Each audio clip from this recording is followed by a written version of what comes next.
فی رسول اللہ اسوۃ حسنہ آمنت باللہ صدق اللہ مولانا العظیم وصدق رسولہ النبی الکریم الامین۔ آقا دو عالم نور مجسم شفیع معظم صلی اللہ تعالیٰ علیہ وآلہ وسلم کی ذات برکات پہ درود و سلام پڑھنے کے بے شمار فضائل ہیں۔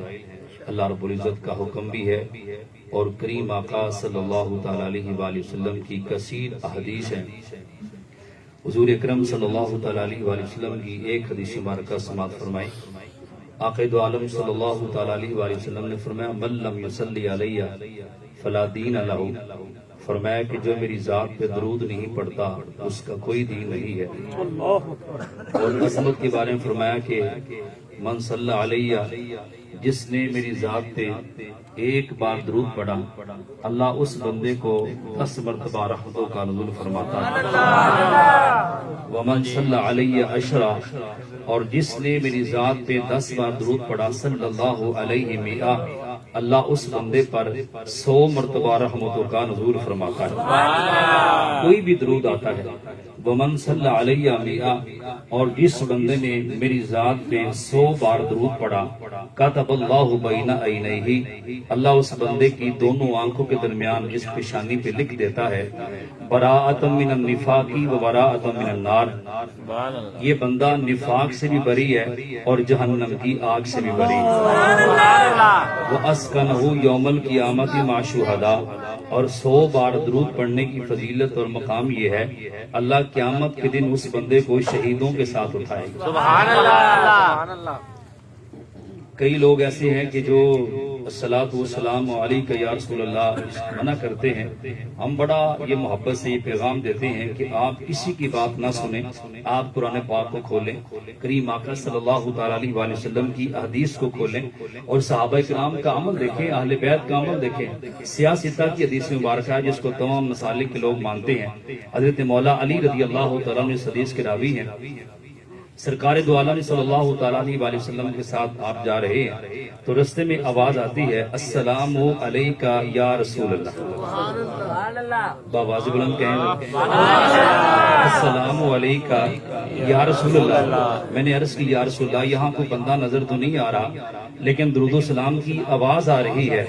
تو آقا علیہ السلام نے فرمایا علی میں جہاں سے گزرتا ہوں یہ پتھر بھی مجھ پہ درود و سلام بھیجتے ہیں، یہ درخت بھی مجھ پہ درود و سلام بھیجتے ہیں۔ فرمایا علی مکہ کے اندر ایک ایسا پتھر بھی ہے جو میری بعثت سے پہلے مجھ پہ درود و سلام پڑھتا تھا، میں اس پتھر کو آج بھی جانتا ہوں۔ کئی لوگ یہاں مکہ چلے جاتے ہیں مدینہ نہیں جاتے، میں درس قرآن ان کو دے رہا ہوں۔ ایک دن ظہیر صاحب سے یہ بات ہو رہی تھی ان کی دکان پہ، تو یہ کہہ رہے تھے کہ ایک صاحب ہے یہاں رون آباد کے اندر، وہ کہتے ہیں جی عمرے پہ چلتے ہیں آپ میرے ساتھ چلیں، زیادہ ہمارا جو وقت ہے وہ مکہ میں گزرے گا، ہم ادھر ہی رہیں گے تو واپس آ جائیں گے۔ میں قرآن پاک کی ایک آیت کریمہ آپ کے سامنے پیش کرتا ہوں۔ اللہ رب العزت نے فرمایا وَإِذَا جَاءَكَ الَّذِينَ يُؤْمِنُونَ بِآيَاتِنَا فَقُلْ سَلَامٌ عَلَيْكُمْ، اللہ فرماتا ہے کہ اے محبوب جب آپ کے حضور میرے وہ بندے بِآيَاتِنَا جن کے سینوں کے اندر ایمان ہے، کلمہ طیبہ ہے، یعنی میرے بندے اور تمہارے غلام اگر تمہاری بارگاہ میں حاضر ہو جائیں، لوگ کہتے ہیں جی مدینہ میں تم جاتے ہو تو کیا لینے کے لیے جاتے ہو، تمہیں ملتا کیا ہے؟ اللہ فرماتا ہے کہ جب آپ کی بارگاہ میں آ جائیں فَقُلْ سَلَامٌ عَلَيْكُمْ، تو اے محبوب ان غلاموں کو سلام فرماؤ۔ سبحان اللہ، ذرا اونچی آواز سے یاد یہ قرآن پاک کی آیت کریم ہے۔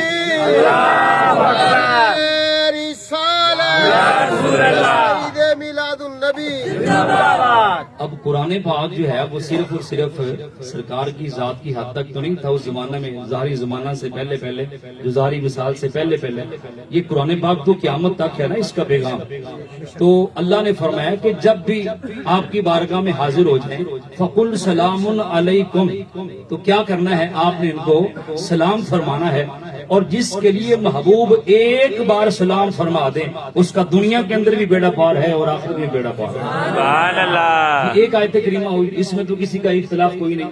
اور دوسری آیت کریمہ وَلَوْ أَنَّهُمْ إِذْ ظَلَمُوا أَنفُسَهُمْ جَاءُوكَ فَاسْتَغْفَرُوا اللَّهَ وَاسْتَغْفَرَ لَهُمُ الرَّسُولُ لَوَجَدُوا اللَّهَ تَوَّابًا رَحِيمًا، اللہ فرماتا ہے جب تم اپنی جانوں پہ ظلم کرو تو میرے محبوب کی بارگاہ میں حاضر ہو جاؤ. بھئی جانوں پہ ظلم سے کیا مراد ہے کہ تم جناب کلاڑیاں اپنے جسم پہ مار لو یا چھریاں مار لو؟ اس کا مطلب یہ ہے کہ جب تم اپنی جانوں پہ ظلم کر لو یعنی گناہ کر لو تو پھر کیا ہو؟ میرے محبوب کی بارگاہ میں حاضر ہو جاؤ. تو پھر رب نے کیا فرمایا؟ وَاسْتَغْفَرَ لَهُمُ الرَّسُولُ. جب تم وہاں پہ حاضر ہوگے نا تو پھر میرا محبوب میری بارگاہ میں تمہارے لیے استغفار کرے. اب تمہارے ہاتھ تو واپس موڑے جا سکتے ہیں لیکن محبوب کے ہاتھوں کو تم واپس نہیں موڑا جا سکتا. اور شفاعت کا مطلب ہی یہی ہے. ایک وکیل ہوتا ہے، ایک شفیع ہوتا ہے. قیامت کے دن محبوب شفاعت فرمائیں گے، شفیع ہوں گے. وکیل جج کو یہ کہتا ہے اس نے جرم کوئی نہیں کیا، وہ بار بار دلائل دیتا ہے، لیکن شفیع رب کی بارگاہ میں عرض کرے گا مولا اس نے گناہ بڑے کیے ہیں، اس کے گناہوں کی طرف نہ دیکھ بلکہ میرا آنا. سبحان اللہ سبحان اللہ. رب کا فکر دا محبوب ہم آپ کو اتنا عطا فرمائیں گے آپ راضی ہو جائیں گے.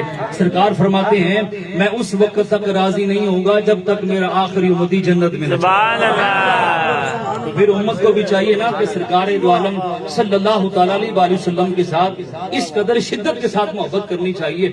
اگر کوئی ایسا بندہ جو کہے جی یہ نہیں پڑھنا چاہیے یہ نہیں پڑھنا چاہیے، وہاں سنتے ہیں یہاں نہیں سنتے، یہ کون سی بات ہے؟ شیطانی طاقت مانتے ہو لیکن محمد عربی کی طاقت کو نہیں مانتے ہو. جبریل کی طاقت کو مانتے ہو لیکن جو جبریل جس کی وجہ سے مقام ملا ہے اس آقا کی عظمت کو نہیں مانتے جن کی خاطر اللہ رب العزت نے ساری کائنات کو بنایا ہے.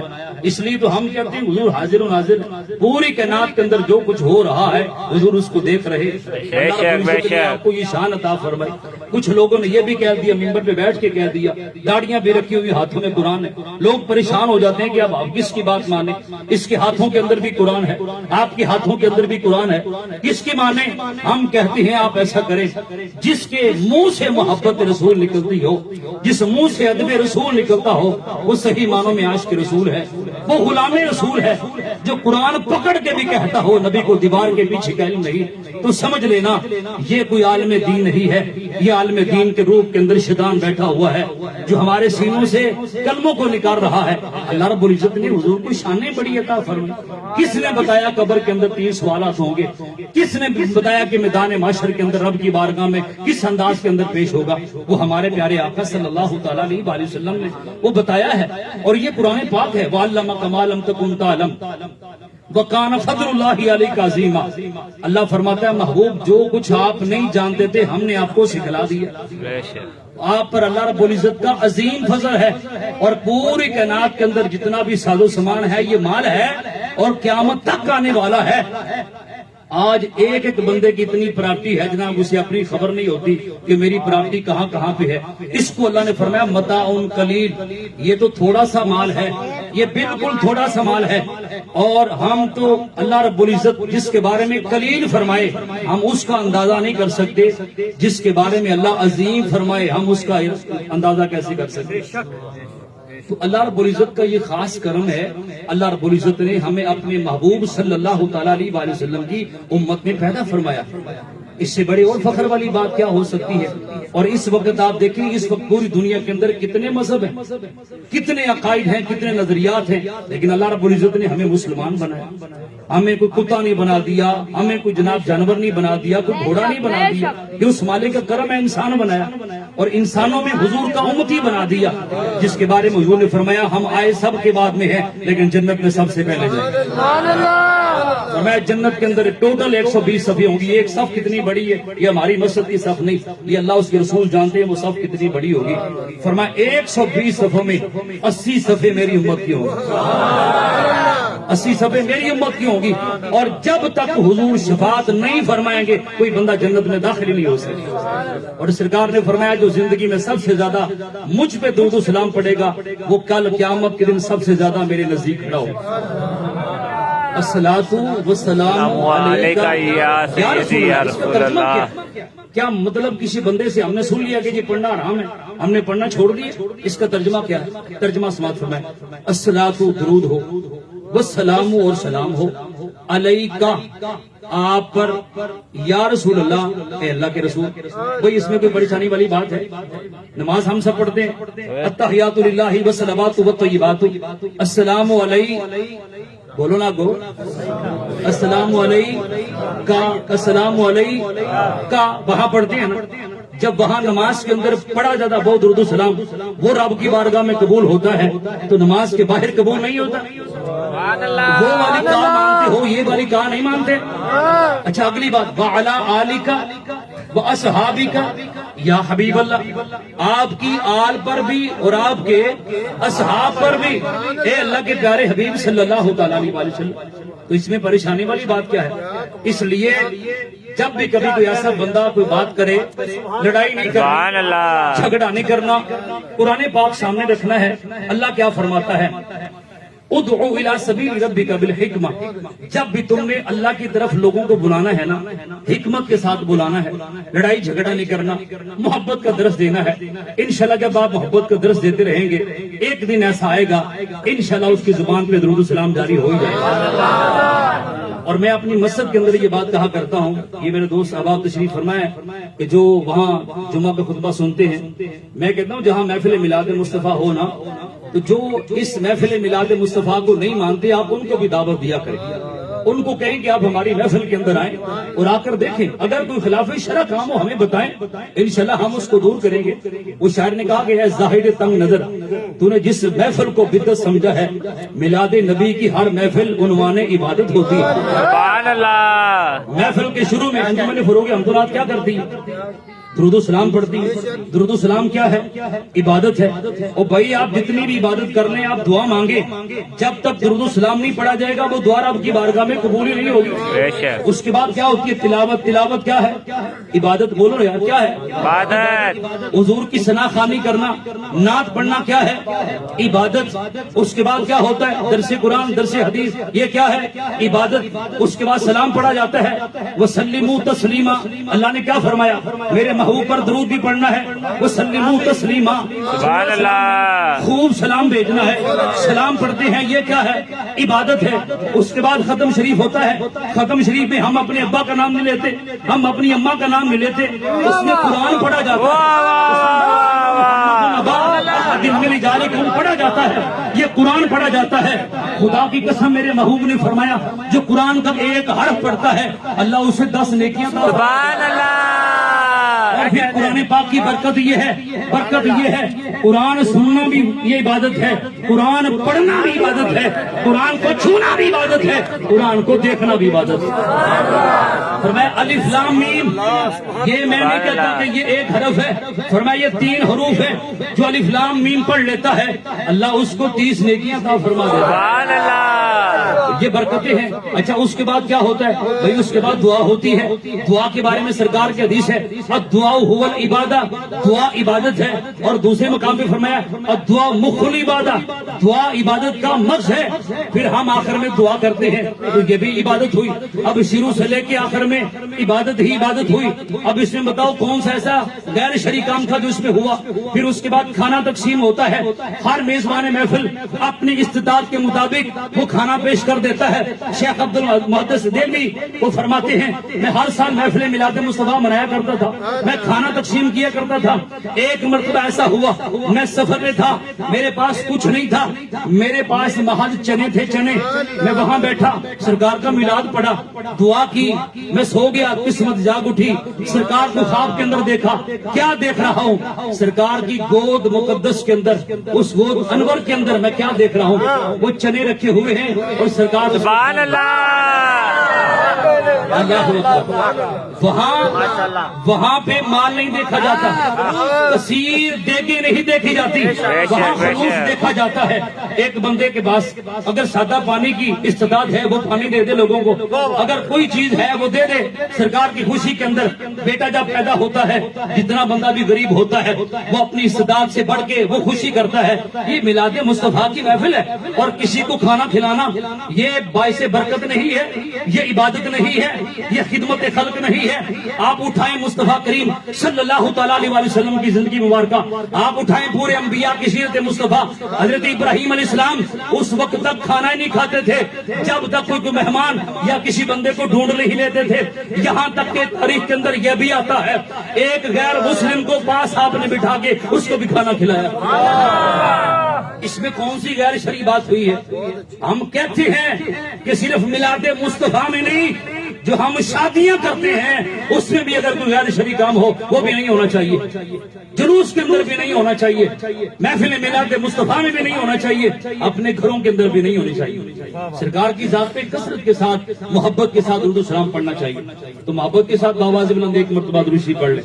الصلاۃ والسلام علیکم یا سیدی یا رسول اللہ، الصلاۃ والسلام علیکم یا سیدی یا رحمۃ للعالمین وعلی آلک وصحبہ یا سیدی یا خاتم النبیین۔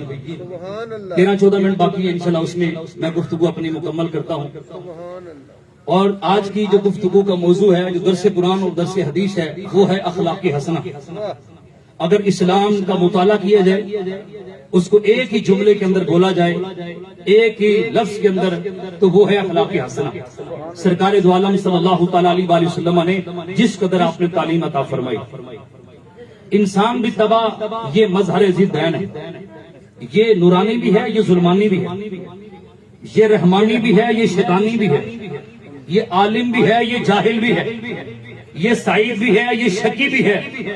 الغرض انسان کے اندر صفات حمیدہ اچھی صفات بھی موجود ہیں اور صفات ذمیمہ بری صفات بھی موجود ہیں۔